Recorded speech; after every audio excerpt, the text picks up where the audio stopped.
Morning welcome to Ridhima kitchen. வாங்க இன்றைக்கி நம்ம வீட்டில் ஒரு ப்ரோட்டீனோட இட்லி பார்க்கலாம்.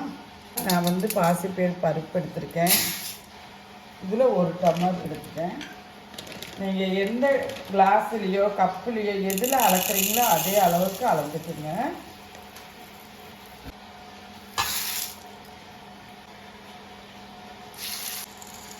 இதை வந்து ஒரு 3 வாட்டி நான் வாஷ் பண்ணிவிட்டு ஒரு 4 மணி நேரம் ஊற வச்சுக்க போகிறேன். ஊற வச்சுட்டு அரைச்சிட்டு ஒரு ஒன்று ஓவர் நைட் விட்டுறலாம்.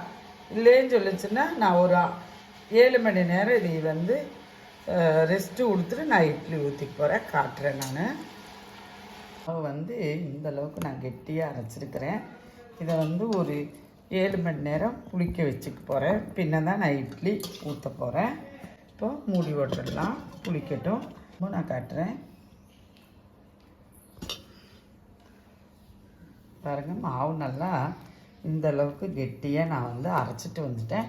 நான் இப்போ உப்பு போட்டு கலக்கி வைக்க போகிறதில்ல.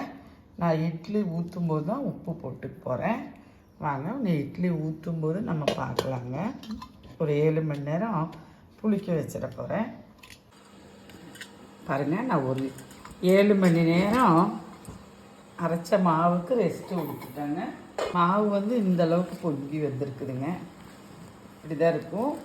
நல்லா கலந்து விட்டுட்டு நம்ம இட்லி ஊற்றிடுவோம். நான் உப்பு போடல, இப்போ தான் உப்பு போட்டு போகிறேன். பாருங்க, இப்போ தான் உப்பு போட்டு போகிறேன். உப்பு போட்டு நல்லா கலந்து விட்டுட்டேங்க.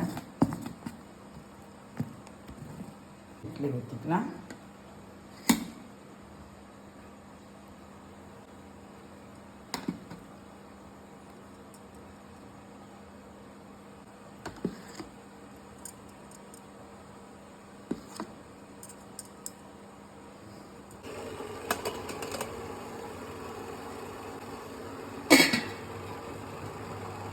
இட்லி நல்லா வெந்துருச்சு, எடுத்துருவோம்.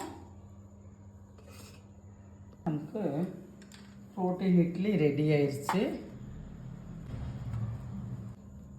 சாதாரண இட்லி போல நிறைய பேருக்கு இது கண்டுபிடிக்க முடியாது. நல்லா இருக்குது. வாங்க நம்ம வீட்டில் சாப்பிட்லாம். இது மாதிரி செஞ்சு பாருங்கள்.